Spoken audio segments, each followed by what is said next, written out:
while I was resting. Greetings and welcome to the While I Was Resting podcast, in which we talk to actors, performers, cabaret performers, musicians, authors, artists, whatever, about some of the jobs they've done between their professional engagements and some of the often ridiculous situations they may have found themselves in. So my guest today is Amber Tozer. Amber, welcome. Hi, thank you. Thanks for having me. It's a pleasure, and welcome along. And so before we start, just give us a little background about yourself, what you do now, what you have done in the past. You know, because I know you're an author and you're also a comedian. Yep.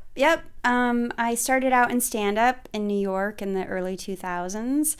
And so I sort of fell in love with comedy and started joke writing. And then I moved to LA in 2006.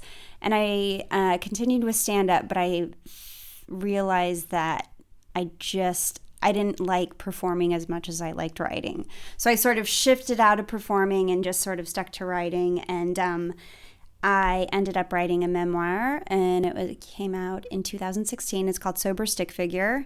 It's basically Diary of a Wimpy Kid, but instead of a wimpy kid, it's like a drunk slut. So it's about getting sober. And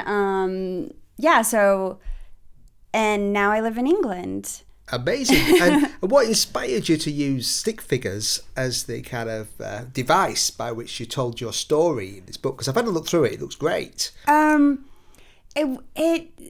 stick figures sort of were inspired by a conversation that I had with my literary agent. I know it sounds a little, not so fun, but we were just going back and forth, and we were talking about, I like to write about sobriety and I like to make it funny. And he was like, well, what if we illustrated it? And I said, well, I can't draw anything. I'm not, a proper artist. And I said, I can maybe draw a stick figure. And he was like, that's it, sober stick figures. So, on each page, there's a funny little illustration, which I really love doing. Like, I still do them sometimes just as their own, like, separate little comics, but I have sort of fallen in love with drawing, and I'm really bad at it, but they look like did you never kind of doodle before that? Not really. No, not at all. I mean, I took an art class, in middle school, but no.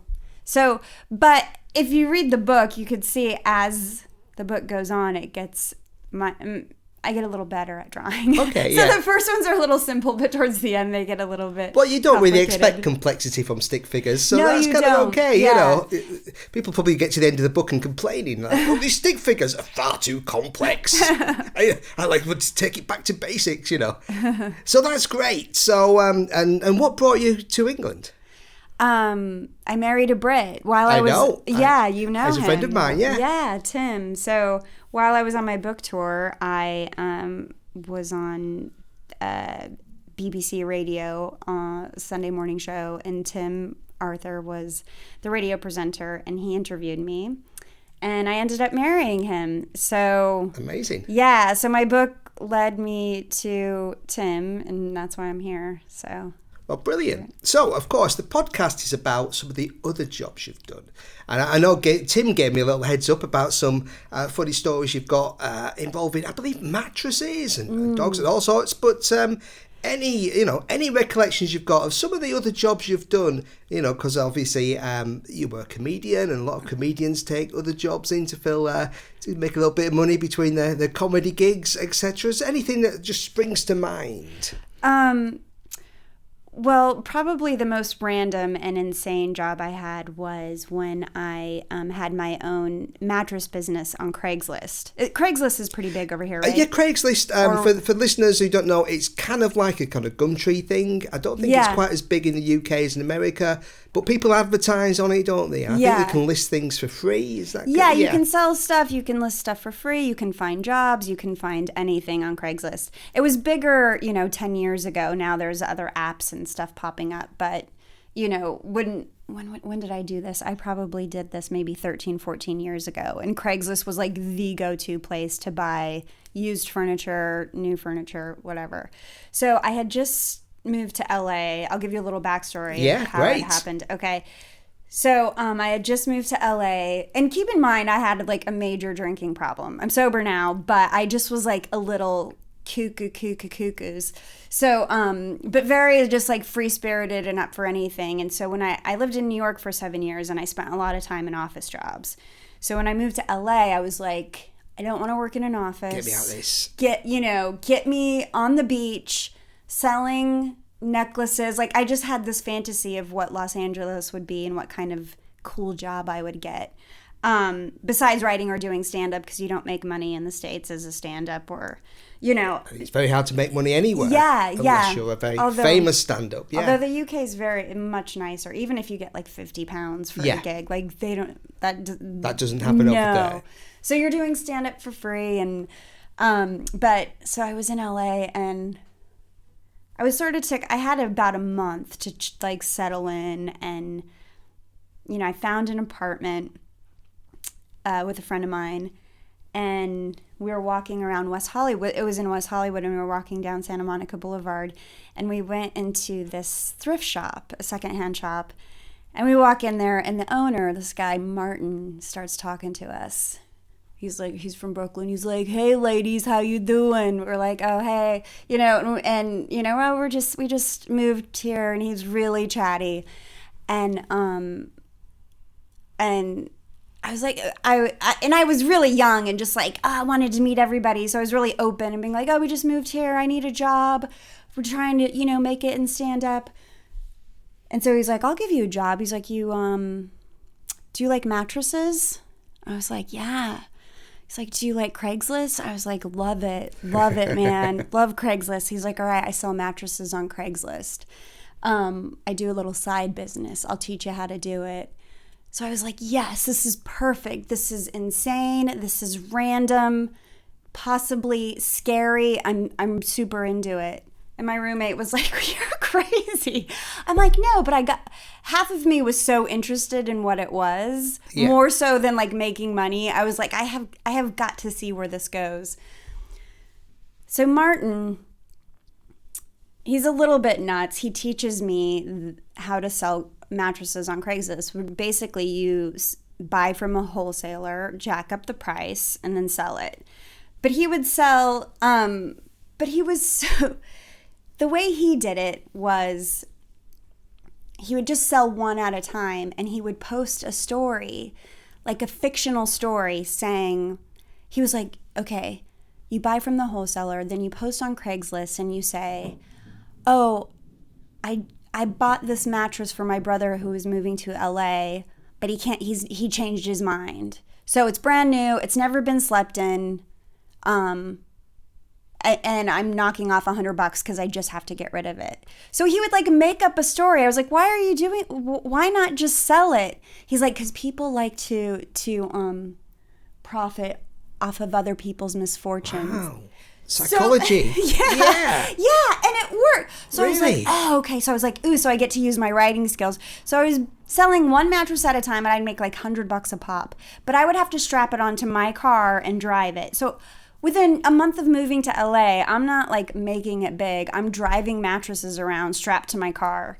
This Mitsubishi Galantly, a 4-door sedan. Yeah.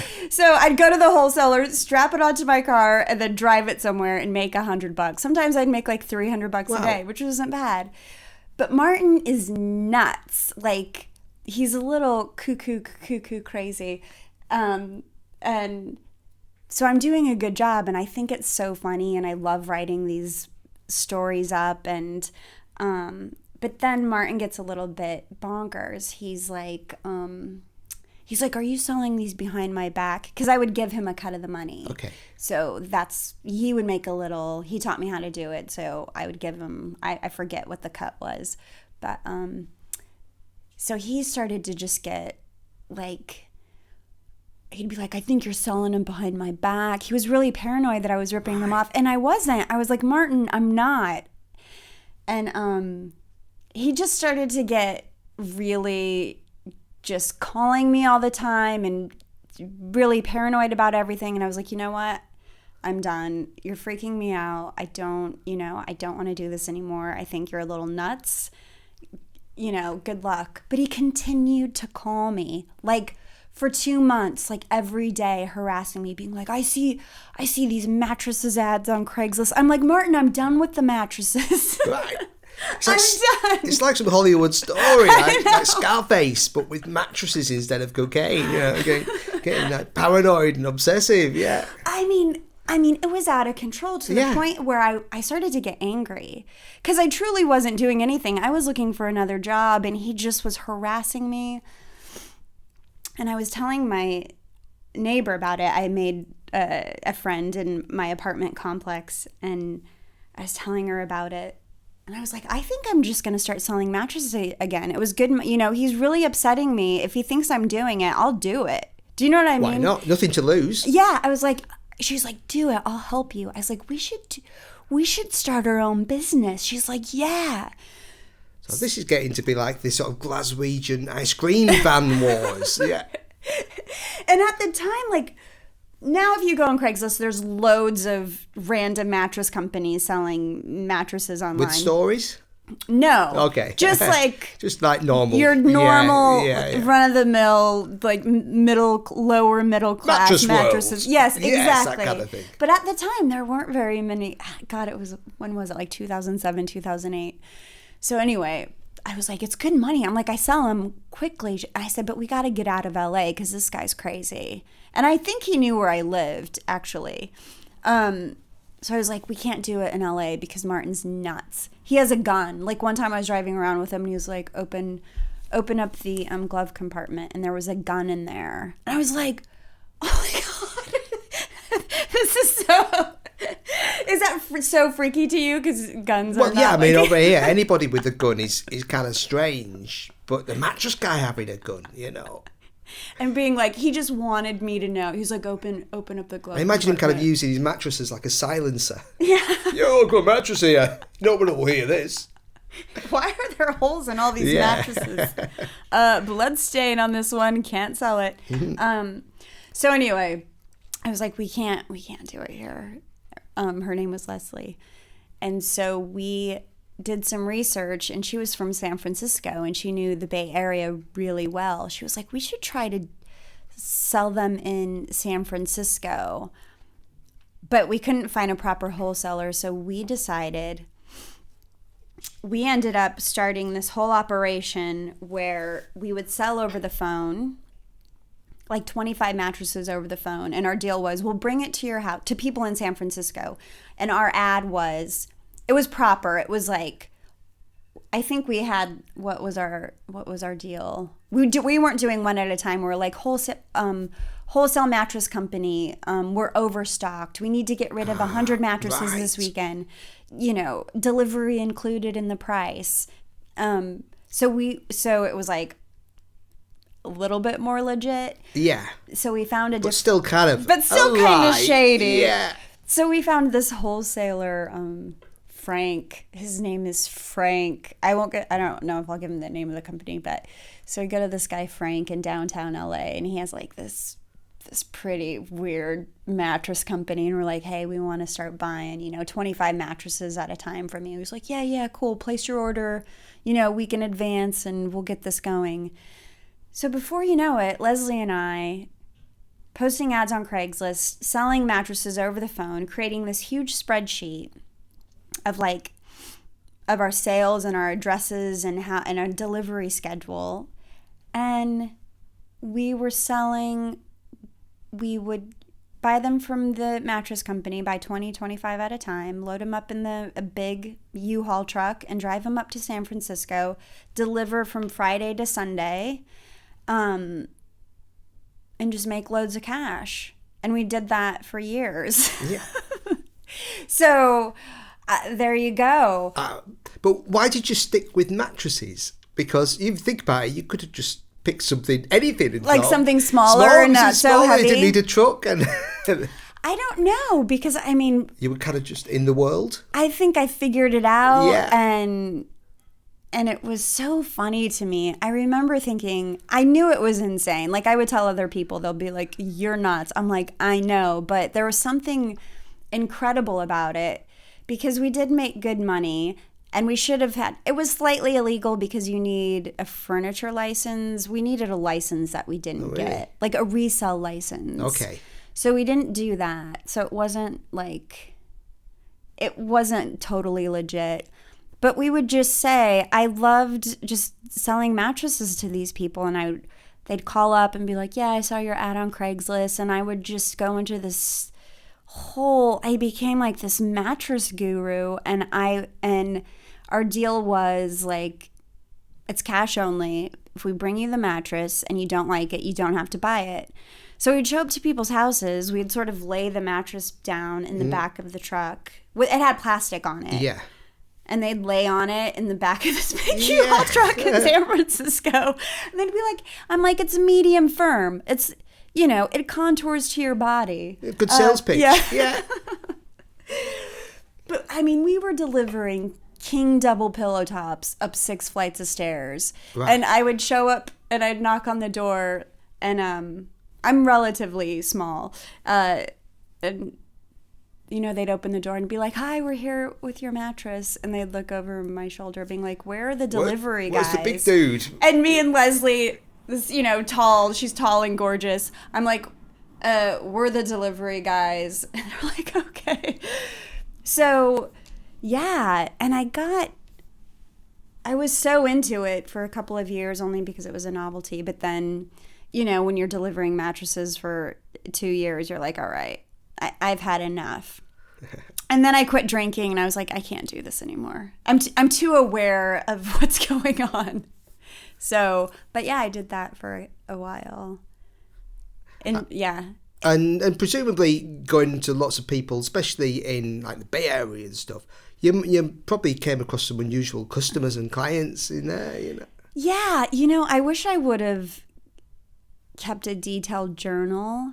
I remember our first mattress trip, there was 3 of us that went, and we had such a fun time because you go into these people's homes and you hear their stories about they're either just moving or they just went through a breakup or they,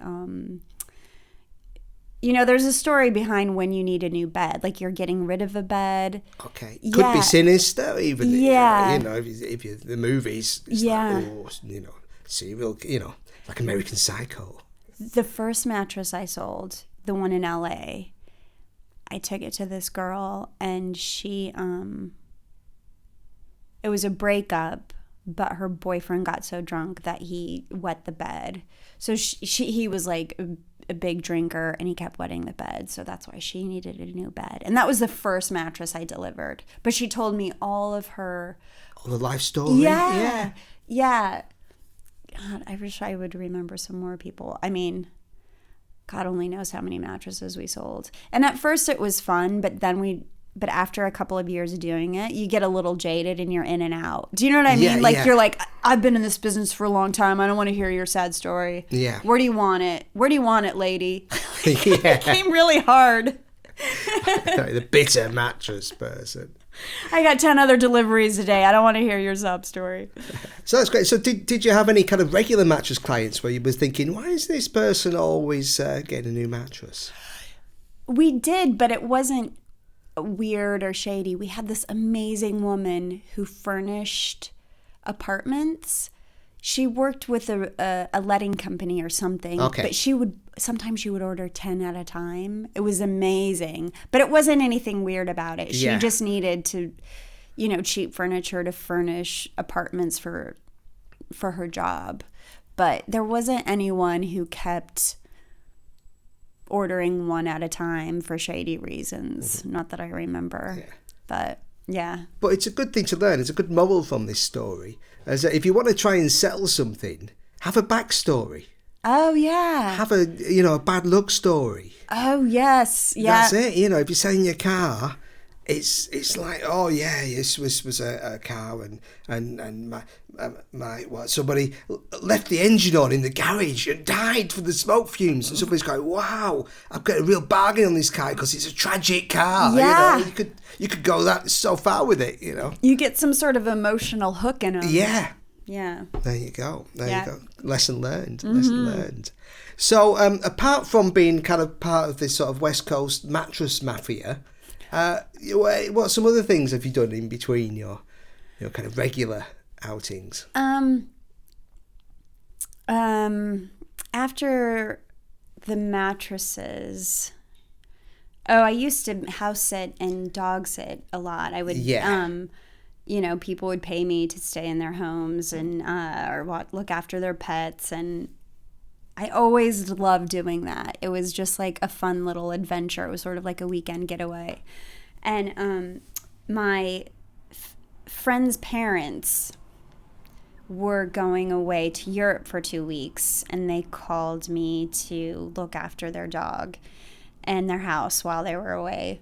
They lived in Encino, which is, just right outside of LA. And they had a big house, lovely house, pool. Sort of their backyard led to these cliffs. It was beautiful. I was like, oh, yes, of course I'll stay here for 2 weeks. We don't really get that kind of thing in England. No. You don't have so much space. You don't have these massive houses. Open floor plan. You go to America and you're like, wow. I know. How do people afford this? I mean, right now we're in a small flat, and just the amount of times I go to somebody's house in America and think, wow, you've got like 20 rooms and massive gardens. Have you been to America? Quite a few times, yeah. And it's just, the places are some of the places I've been to are just huge and amazing. I know, yeah, especially in Middle America, there's just so much space. Well, yeah, I mean, I go to Texas, and I mean, they've got ranches out there because they've got so much space. Yeah, and for not that much money. No. I mean, New York and LA and San Fran, like those places are the bigger tiny. cities. Yeah, the bigger cities are, smaller flats for a ridiculous amount, but. Oh, I know, and I do miss a big open floor plan. I mean, I think you can fit the whole of England 3 times into Texas. Yeah. Alone. So that gives you an idea of kind of. You guys build up. You guys take it. We have to. Yeah, you have to. But yeah, so this is a big house, and the dog was a Bichon, a poodle, tiny little poodle. Oh yeah. With like a. They're very cute dogs, yes. though. So my mum's dog is half Bichon Frise. Oh, yeah. What's the other half? What is she? Annie. I think some sort of... I'll have to ask my mum. Okay. What is she called? Yeah, I'll have to look it up. I'm sure she's adorable. Absolutely. She's little. She's fluffy. Yes. She's like a little scamp. Oh, she's a classic kind of cheeky dog. Gorgeous. Yeah, little fluffy. Yeah. Beautiful. This dog's name, her name was Latte. Oh. And I don't think she was that old. I think she was just a couple years old. And the parents, the owners, they were lovely. Both their kids had graduated uni and they were retired, and so Latte was like their new baby. Yeah. Was it just a young little doggy? Yeah. And so I go over, they show me how to use the alarm. They show me, they're like, when she needs to go to the bathroom, just open the sliding glass door. She goes right here in the back garden. And they had a big backyard. And so I was like, sweet, this is great. So I'm there for a few days. Everything's going great.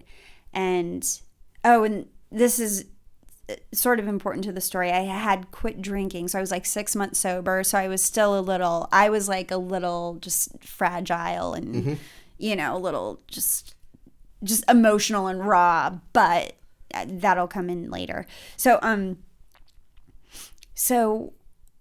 when Latte needed to go to the bathroom, she would just sort of scratch at the back door, the sliding glass door. So it was about 5:00. One afternoon, and she started scratching at the door, and so I just let her outside, and she usually would just roam around and come back in. So I left the door open, and I went into the kitchen, and about 30 seconds after I let her out, I heard the worst sound I've ever heard in my entire life, and it was Latte screaming, just screaming for her life. And I run outside, and she is in the jaws of a coyote. Wow. Who is staring at me probably 30 feet away, just across the pool, actually. Yeah. like half of the backyard was a pool and the other half was grass. So this coyote is staring at me, and Latte is lifeless. And, in the coyote's mouth, just dangling. Just to see that. I'm telling you, it was like an out-of-body experience. Yeah. I was like, no way. Do you know what I mean? I was looking at this coyote like, no way. Please. And I started... I mean, was coyotes a known problem in that area? Yeah. Yeah. In LA in general. Okay. Especially when the sun starts to go down, they all come out. And, I mean, pets go missing all the time because of coyotes. So it's like, it is a known problem, but they had a gated backyard and they didn't say anything. So I was shocked. But this coyote was scrawny and just desperate. You could just see, like, the coyotes. I'll never forget the eyes of this coyote. It was terrifying. But I was desperate to get Latte back, so I started shouting at it and I started to chase it, the coyote, and it ran away down past the garden, and then like at a certain point, the end of the garden, it just drops off into cliffs, because where they live, that was their neighborhood, like in the hills, in the Hollywood Hills, and the north end of it. So just out of sight. Like I ran to the edge of the garden, and then I'm just looking out down over this cliff. I'm like, gone. Oh no. Gone. That coyote just ate Latte. Yeah. Into the night. Yeah. So I walk back into the house and I'm like, I'm going to drink. I get to drink over this because everyone will understand and it's a big deal. They're going to be devastated, these parents. Yeah. I'm just going to get freaking really hammered. I mean, because you're going to feel bad, doubly bad, because not only have you got the shock of like, oh, it's a beautiful little animal, and you feel like the animal's gone, but it's like happened and it's not your pet, and it's like, it's not your pet. So it's the guilt of like what's going to happen when they get back, and so you're feeling bad for the dog, and you're feeling bad that they're going to come back and they're going to feel like you're to blame, and so it's that's a terrible situation to find yourself in. And they're on holiday. What am I going to call them? Yeah. While ruin the holiday. Yeah, ruin every like. So I'm sitting there, and then I go over to their liquor cabinet. And at this point, I just want to get like I forgot I'm like I am on a mission to get drunk, and I'm looking at their liquor cabinet and I start judging them because they don't have any good booze. I'm like, they don't even have any vodka. Do you know what I mean? My mind just goes straight from like dead dog to getting like I need to get drunk, selfishly, but then I was like, they don't have any vodka. This is only. They're not clearly unprepared for a dead dog situation. I know. I go from feeling so horrible for them because their dog died to judging them because they don't have the booze I like. I'm a sick individual. I know that. So I just sit there and I'm like, I'm not going to do anything. I'm just going to sit here for a minute. And when it was real quiet, I hear this little clanking in the background. It was like clink, clink, clink, clink, clink. I turn around and it's Latte bounding up through the garden, just jumping, happy. Her dog tags are clanking around. And I'm like, what the hell? She just comes jumping into my arms, totally fine. She had a little piercing on her neck, like a little bite mark, tiny little bite mark. She had poo all over her, which I totally understood. She like pooed herself. Well, fear. No problem. Totally understand, Latte. Yeah. We'll get that sorted. Well, yeah, that's a natural thing. That's why animals, even humans, do it when they get afraid, so they can run faster. Oh yeah, empty out. Empty out. Really? Yeah, because and being sick if you feel nervous or terrified, you want to get as much out of your body as fast. If you're facing a predator, you want to get as much light. So you feel lighter and you can run away faster. Oh my god! So that's a natural reaction. Wow. Well, there you go. Latte just, followed Nature. the natural. Yeah, she followed nature. Nature's way. And so I took her to the vet anyway. They had left some info, and I just was like, I'm going to take her to the vet just in case. Yeah. I want to get her checked. So I took her to the vet, and she was totally fine. And they said, we have never seen an animal this size survive a coyote attack. That we either find like a dead mauled body or we never see them again. They like, this is insane. So Latte was fine. Take her home.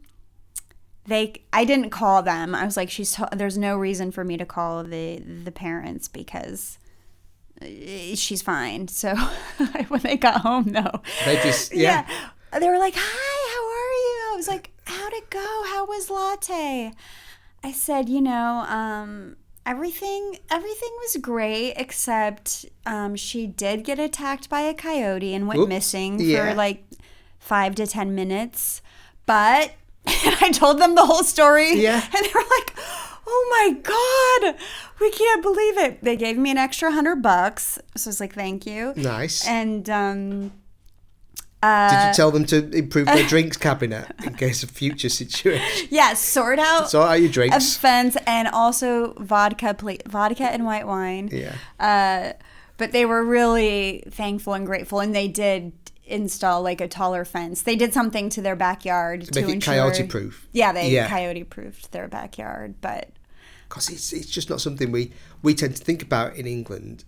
Pets being at the mercy of other animals because we've got so few. What do you have, like foxes and badgers, and they all run away? Might get a rabbit or something. But dogs we don't really need to worry about. There's nothing natural here. So when you talk about coyotes, the only thing we think it's a coyote. It's probably going to be standing by the side of a road with a fake diversion sign, or pushing a boulder off a cliff, or blowing itself up with dynamite. As we only get road running. That's all we know about them. Yeah. So that's what you should have done, your coyote. If you wanted to really catch Latte, you should have set up some elaborate trap. Oh, right. Which then backfires.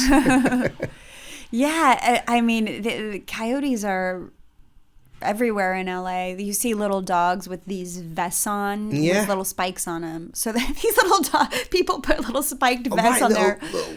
little protectors from the coyote. Little coyote protectors. Mm-hmm. There you go. I didn't know that. Yep. But I don't know what would have happened if, I just don't know what. Do you think you'd have waited till they came back and then sort of said, I don't know. Phone them up immediately? I would have called It's such a tough call, isn't it, to make? I would have called her daughter, which I did. Yeah. I mean, their daughter. Because I was friends with her. Okay. So I would have called her and just listened to her advice. But, yeah, I don't know, but I'm just thankful. I'm so thankful that Latte... I wonder if Latte's still alive. When was this then? 2008, 2009. Oh, well, it's possible. Possible. Quite, yeah. I mean, you just met Gretel on the way in. Oh, she's 17. Beautiful. Still very dog. happy and healthy. So, yeah, could well be, I mean, if you survive that, you've got to think it's a survivor. Yeah. So, probably still out there now, being very wary, looking around in the backyard, watchful. Yeah, I wonder if that did mess her up mentally or traumatize her, or if dogs are just like, whatever. Yeah. I don't know. I think dogs do learn from past experiences to avoid things. They'll avoid certain people who are bad to them and stuff. So they do know from experience, I think, But she got away, so she's probably like... She's probably like blasé about it, yeah. But I wonder what happened. Coyote gonna get me anymore. Yeah. Psh, you guys aren't a big deal. But I do think I wonder how she got away. I'm trying to think like what... Because she was... When I saw her in the coyote's mouth, she looked dead. So maybe that was her ploy. Trick. Yeah. Maybe coyotes are just really stupid, like the Wile E. Coyote, and just pretend to be dead. Yes. The coyote's like, right, I'll just drop it down and settle down to a nice lunch, and she's right, I'm off, Yeah, maybe when the coyote... Quick poo and I'm off. Yeah. Yeah. I'm going to poo and run. Yeah, who knows? Yeah, maybe it was all an elaborate plan from Yep. Latte. Yep. Very good. Well, that's great. But what any other sort of things you've done in between your?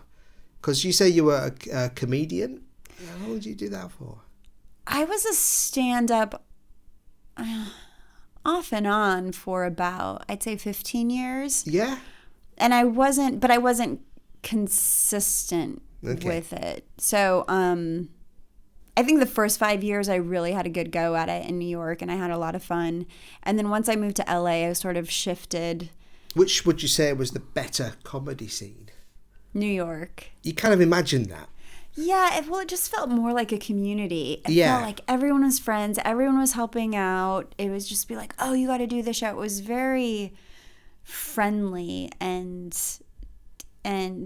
I don't know, it just felt like a family, more like a family, where in LA, you know, it just felt a little bit more competitive and too cool for school. And you don't really get, I've been to both, and you don't really feel like there's a kind of community in LA. It's so vast, isn't it? And everyone just drives everywhere. It's big, and then you end up in LA. Like, of course, most of my friends were comedians, but you sort of have to gravitate, like dig for them and find them and like hold on to them. Where in New York, it felt more. Well, in New York, like you kind of walk around New York, and there's lots of stuff there. You get walking around LA, you get arrested for jaywalking. Yeah, it's just a little bit more difficult and isolating in LA, where New York, like the energy sort of stuff either shows up right in front of you or you're pulled into a direction that you need to go, and LA is more of like you got to force it. So what took you into comedy? I think I've always wanted to be a comedic actress, but never could really like admit it. And I don't know why. I think my hometown, which is in Pueblo, Colorado, there just wasn't a lot of resources. There wasn't like a lot of performing arts, or I could have been in drama, but I was an athlete. And so I chose a different path. I was an athlete, then I went to business school, got a business degree. And then when I moved to New York, that's when I sort of started to fall in love with stand-up. And I just would go to stand-up comedy all the time, and just every night I would go by myself when I first moved there. I didn't know anybody, and I just had an office job. It was like 1999. It was .coms were booming. Oh, so, that was the big .com boom. Yeah, it was massive. Yeah, so I worked at a lot of internet startups, and there was a lot of money thrown around. There was so many. Yeah. One of the things we've talked about on this podcast with other guests is that we've done a lot of sort of launch promotions, where companies will try and launch their company with a big fanfare and an interesting story to get in the news, the big company launch and stuff like that. And round about the late 90s, it was crazy. There was every new startup.com was trying to outdo each other in terms of publicity. And so we'd be having like Betfair versus betonline.com, and they'd all be wanting to do so we'd have people picket in London dressed as bookies, sort of saying this is death to the bookie because it's all going to go online, right? And then we'd have another kind of betting company doing a similar thing, and we had to sometimes pretend that we didn't work for both of them because they were both doing similar publicity stunts. And there's probably about for every sort of 10 we did, only one probably made it from that period and became the Amazon or the one of the biggies. Yeah. But it was just a crazy time because it seemed like everyone believed they were going to make an absolute fortune from the internet, and so people were just throwing money at it and trying to be more zany and creative than everybody else. Yeah, I was right in the middle of that. I was with quote unquote young geniuses from Harvard. I would just get these random .coms, and investors from Florida or whatever would throw millions of dollars at us. And we were like going to karaoke every night, having office parties. Like, what are we doing? We didn't even know what we were doing. Yeah, and what kind of sort of startups were they? What were they? Were they sort of selling things? Do you know my first job in New York, or not my first, my second, was a .com. Do you know Magic the Gathering? Magic the Gathering. It's a card game. Oh, Probably kids who play Dungeons and Dragons are into it. I think I've seen that. I've got some friends who are really into Dungeons and Dragons. Yeah, so it's a card game, and it almost like if you see people play, might look like they're playing poker, but it's Magic it's Magic the Gathering, and it's this card game, and there's and are you giving like roles and things? Is it like a role playing thing? Not really. Not like Dungeons and Dragons. No, but it's that type of market, that type of that world, that universe, world. as they say yes, now. The universe. God, I can't even remember how you play it, but the cards are beautiful. There's like, but it's a 2-person game. Anyway, I was like the PR girl, like the cute PR girl for this, and they would send me to Magic the Gathering tournaments where I would go and I'd have to interview the players, and that was a weird job. Yeah. I mean, what's your stereotypical Magic the Gathering champion? A kid that never leaves his parents' basement. Super smart. Super smart kid. So probably a kid that would like start a .com or be like a professional gambler. Yeah. Your classic kind of nerd scenario. Yeah. Doesn't shower very much. Wears the same clothes for a week. Afraid to talk to girls, but super smart. Yeah. But this was so your job was you wanted to start up and to promote this? Yeah, I was in the marketing. So I would research like any competitors, and then I would help write press releases, and then I would go to tournaments and sort of blog about it, I guess, or like early have days of blogging, players. I guess. And I mean, it was a fascinating time. But then that company would go under, and then I went to like a consulting firm that worked with a bunch of .coms, and then that went under. And then I was a waitress, and all the time I was like doing stand up at night. Yeah. So I had this weird .com, and I was always in PR and marketing. I was a publicist for a production company that ended up doing a documentary on 9/11. So when 9/11 happened, I took the subway in from Brooklyn. I lived in Brooklyn at the time. And the office was like 27th and 5th Avenue, which is like right in the middle of the city. So I was on the subway it took like 45 minutes, and I pop up. I come up the stairs, and I think I'm like on 30th and 7th Avenue or something, and it's so quiet. Yeah. The city is like silent. I see this big muscular man like crying on the telephone, and everyone is standing looking downtown. The cars are stopped, the people are stopped, and I'm like, what is going on here? I walk across to 6th Avenue, and I look down, and I just see this gaping fiery hole in one of the twin towers, and I ask this guy in a business suit, I'm like, what's going on? He's like, a plane just hit one of the towers, they think it's terrorists. I'm like, I run to the office, go upstairs. Everyone's in the conference room glued to the television. Boom, the other plane hit. Boom, it hits the Pentagon. We're like, we are in the middle of a terrorist attack. And it was early. I remember it was like 9, because the planes hit like right after 9 o'clock. And so only, I'd say 25% of the people in the company had made it to work. Because the train shut down, the entire city shut down. So all of us that were in the office, that made it to the office, there were a few cameramen, a few producers, and I don't know, that's it. And then me, we were all sent out with cameras to film this documentary. Like the CEO at the time was, he was an opportunist.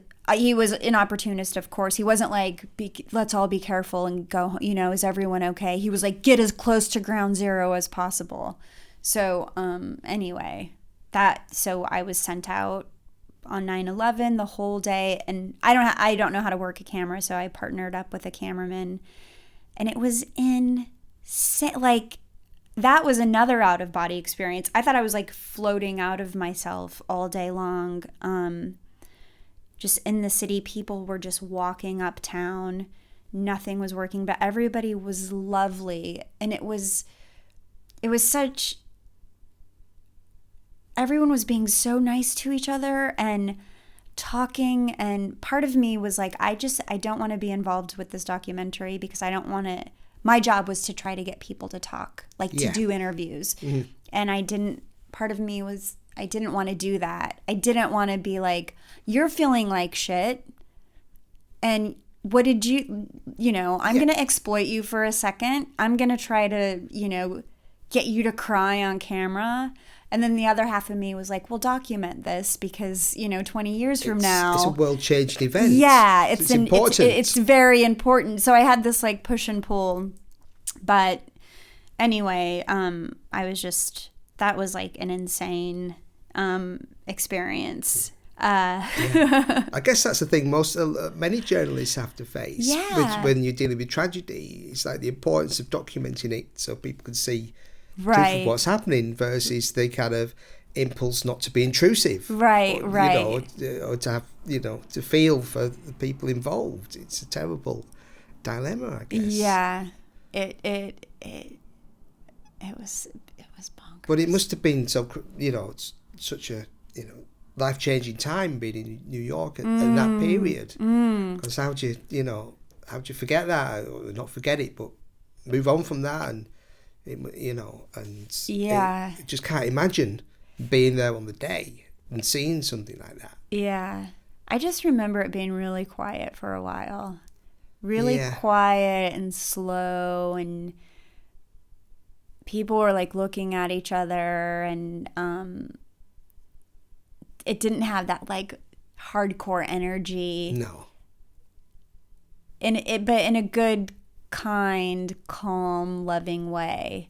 But then, 2 months later, it was like back to normal. People were just, pissed again, and But it's kind of reassuring to know that when bad things happen, then human nature kind of is more inclined to be better to each other. Oh man, than worse. It's nice that it brings out the best in people. New York was beautiful. Yeah, it was the people were, I remember just feeling surrounded by, even though the insanity that was happening and the confusion and the fear, there was like a lot of love that day. Yeah.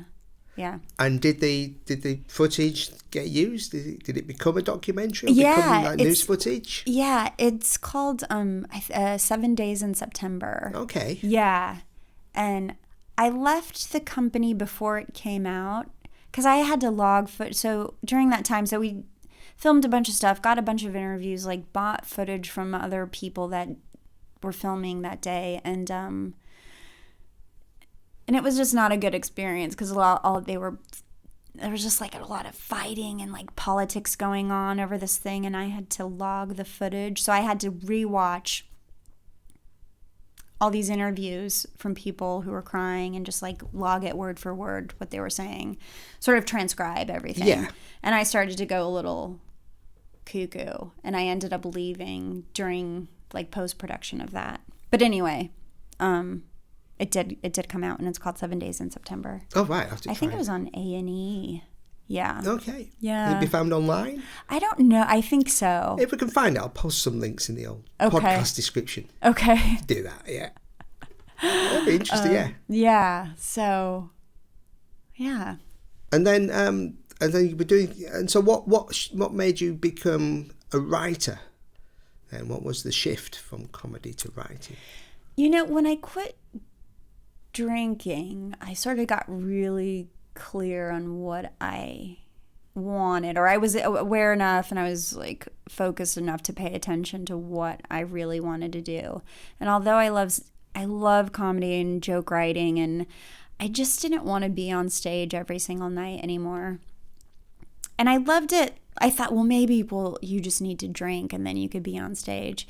And that's not true, because I did stand up for years in sobriety, and it was fine and fun, but I was really like, I just like the solitude. I like the act of writing by myself. And so I just started to do that more, and I started posting loads of jokes on Twitter. Like from 2009 to I'd say like 2013, Twitter was so much fun. There was like this cult comedy community happening. Yeah. And it was so fun. It was almost like, it felt like, because you get that instant feedback on social media. Yeah. And so you get that sort of boost of, they're so good at hooking you. And I guess it's great to be part of something before it becomes the big thing that it is now. Because you can still be like, cool, hey, I'm on this thing on Twitter. Yeah. Now but I don't like on Twitter now. But everyone's so, everyone hates each other now. And it's just, God, yeah, I know. It's so bad. It's so bad. Yeah. But there was this magical halcyon period. Oh, man, it was so fun. And everybody, it was just like, you're just posting ridiculous jokes. In America, Obama was president. We were just like clueless about everything. Like everything's great, especially as a white person. Do you know what I mean? Just clueless about what was to come, and what was really happening underneath it all. Like, anyway, Twitter was a good time, and so I just started to. I guess Twitter, if you're going to be writing jokes and stuff, is great because you've really got to hone your sort of talent. Because you've got so few characters. Yep, you have to edit. Yeah. Make it sharp, make it snappy. But it was great, though, because sometimes I would be like 5 characters over. And I'd be like, okay, now I have to cut a word and I would work on it. It's like a puzzle piece. And it ended up making it. And in that time of me trying to cut a word, I would come up with like a better punchline. But those days are over. Yeah, you've even got more characters now, so you can write a long joke. More characters. Yeah, everyone's angry. Everyone's angry. Got to do something about Trump. Like being your cute joke about depression doesn't matter anymore. Yeah. But we do have to be angry. It is a time to resist. We got to do it. But, it often feels like people aren't being angry about the right things. Yeah. It's just too busy being angry at each other to focus on the bigger picture. God. It's difficult. But yeah. Yeah. But do you get, because obviously you've got a profile now, you've written a book, and have you suffered from any kind of trolling on, or abuse on Twitter? Here and there. Yeah. I've been pretty lucky compared to a lot of women who just... Oh, it's terrible. They are so abused, but I've been lucky. Of course, I've had the odd horrible remark or, sexually aggressive dudes or, I think the worst thing, because my book's on sobriety. Yeah. Somebody wrote this blog post about how they had to unfollow me because they think that I just they just don't like people who get sober and talk about it online because all they want is attention. I'm like, we all want attention, you idiot. Why are you writing that blog post? Exactly. I'm like, of course we want attention. Yeah. Say somebody writing something in public. Yeah. Says the guy, blogging away about, like, why are you writing that blog post? Yeah. Hello. But anyway, no, I've been pretty lucky. I just block them immediately or delete. Sometimes I would engage. A couple of times. That's kind of often. I found that's the worst thing you could do. Oh, I know. So yeah. Sometimes when I'm bored, though, I will dive into it. Because often they seem like quite easy targets. Oh, yeah. Firstly, if only just for their spelling. Oh yeah. They'll never get your and you are correct. Oh, I know. They forget. They never. No chance. No chance. But yeah. Do you fight? Do you argue on the internet? I'm on the internet, but I'm not involved in. I've never found myself involved in any big Twitter spats. Because I'm not. What about Facebook? Yeah, I'm on. Yeah, but it's all. For me, it's sharing cute pictures of doggies and stuff like that. So yeah. I mean, the only thing I got involved in, it was about a month ago. It was when Adam Widdicombe joined the Brexit party, and there was this picture of her stood in front of Nigel Farage, and I made this little animation of it. in which they're both doing the time warp. How did you make the animation? I kind of cut them out in Photoshop into two separate characters and filled in the background. And then, because one of the things I do is I teach digital animation. You do? Yeah. And so I made that. So I need to talk to you. So I saw them doing like the time. So in my head, because the way they were stood, it looked like they were sort of, Nigel was stood behind Anne, about to do a bit of a dance, and I just saw that on the bus. I thought, oh, what could they be dancing to? So it looks like they're sort of doing the time warp. Yeah. So I put the time warp music on and animated it so they did the move. So they did a little jump to the left, a little jump to step to the right, and then they kind of put and then they did the pelvic thrust. I want to see this. And this woman came at me going really, really like angry, and she said, "This is terrible. How dare you use sexual innuendo like this? You're clearly a sexual predator." What? She said, "You're clearly insane." And she was so angry. And I said, my first report, because she said, "Oh, you're clearly insane." And I thought, I'll just reply with something funny. So I said, "I'm not insane. I'm Napoleon Bonaparte." And she didn't find this funny at all. She just replied back going, "You're a bully." And I said, "They're just doing the time warp." So I did this when I was 15 at school discos. It's a dance, and those are the moves. I couldn't really have them doing any other moves because I didn't invent the time warp. It's not like I'm going to write a song specifically for Anne Widdecombe to be sort of thrusting a pelvis with Nigel Farage. Sorry if that's created a disturbing mental image. But she was just so angry, and I just kept trying to reply back with like silly answers because not taking it seriously. But the more I did that, the more she just got like angrier and angrier. Yeah. "You're a child. You're a bully. You're an abuser. You're a sexual." It was. Were crazy. you friends with her, or was No, she she just found me because the thing was the tweet went sort of what they call viral, so it was getting like thousands and thousands of like shares and likes. Oh. So it was all over the place. So It was being shared people saw it. everywhere, and so lots of random people were saying. She was the only single one person who objected to it, but her objection was so vehement and so strong. God. And I thought, well, I didn't even. Maybe she's like a Russian bot, Maybe. Yeah. Who knows? But she sounds pretty authentic. Yeah. If it's a bot, it was an angry bot. Yeah. "I am angry bot. Rah! Feel the wrath of my tweets." But yeah.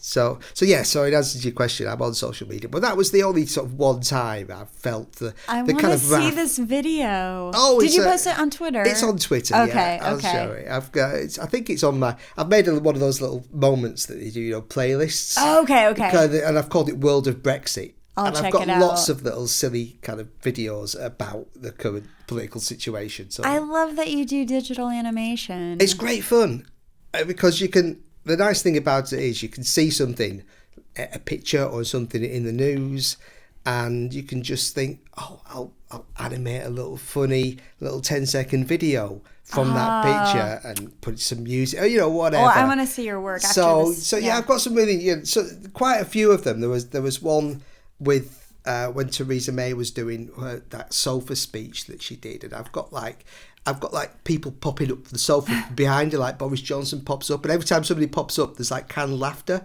as an audience, and I think Mr. Blobby pops up. All this, yeah. So you could do that. You can make little silly videos. Oh God! And most people just find them very silly. But, Yeah. But I guess you're always going to upset somebody, no matter what you do. Especially in this time, Easily in this upset climate, world. like somebody's going to Yeah, be. and when people are upset now, they don't just go, "Oh, I'm going to shrug it off." Even people with your same political beliefs, they'll find that's what's driving me nuts. The infighting, like, do you know what I mean? Like, yeah, it's crazy. Going back to a Facebook post somebody did, it was about, somebody said, "Oh, it's terrible, they're going to sell off the NHS," and somebody posted back going, "But they're already selling it. Don't you know it's already been sold?" And basically, there were two people on the same side. Yeah. Just a slightly different nuance to how they said it. And they're both like want to save the NHS. But one they're person's fighting. like trying, "Wake up, you don't know how bad it is." And getting angry with this person because they think they're That's not like the aware of it. Democrats in the States. Like they're fighting so much. the Republicans are like focused and on it, and they're horrible, but they get stuff done. Yeah. You should fight for the good stuff, not fight each other. I know. Anyway. But yeah, so last question is really, you did all these different jobs and stuff. What was the turning point for you where you felt like you're actually doing the thing that you want to do now? So you can leave having to do all the work behind, and you kind of think, oh yeah, now I just do this. Just making a living as a writer? Yeah. I think that happened maybe in 2014. I started making money just writing articles online, so freelance writing work, and then I got and I was scraping by, but I was able to do it. Every once in a while, I would have to. I worked with kids as well, kids with special needs. So I was a behaviorist for years. I did that. So every once in a while, I had one client that I would work with. But for the most part, I was just writing. And that happened around 2013, 2014. Just random writing gigs. And then I got the book deal, which helped a lot. It was, and so it took me a year to write the book. So I did that like all of 2015. And then I got some freelance writing work for Hallmark. I love writing greeting cards. Like, I want to start like my own greeting card. Because that's a little bit like Twitter. Because you've only got can't write too much. You've got to keep it pithy and They have a shoebox line. So I did that for a bit, and so 2014, 2015. Book came out 2016, and then I met Tim, and it was like a whirlwind, and I moved to England. Yeah. And it's been interesting, sort of like... Big change? Yeah, and it took, like, my work took a blow. I thought, I can write from anywhere. But it was weird because I was writing for so long as the single girl in America who was like hustling and dating crazy losers. And so that was who I was. So I knew that voice, and I could just write from that place. But then I meet a great guy, moved to England. I'm not hustling. Like I'm not that person anymore. All your material's gone. Yeah. So I sort of had like a blank brain the first year here, and I was in shock just living in England now, and everything's so different, and what's going on? What did I do? But now it's all coming back. It's way better, and I'm writing more, and I have like a few TV show ideas that I'm pitching and stuff like that. Oh, right. So yeah, I'm doing illustrations. I want to learn. I want to learn how to animate. So okay. Yeah. Great. Well, thanks ever so much for joining us. Thanks for having me. It's been a real pleasure. An hour of chat has flown by, but some great stories there, and indeed. And so, thank you very much, Miss Amber Tozer. Thank you. Thank you. Bye. Bye. While I was resting.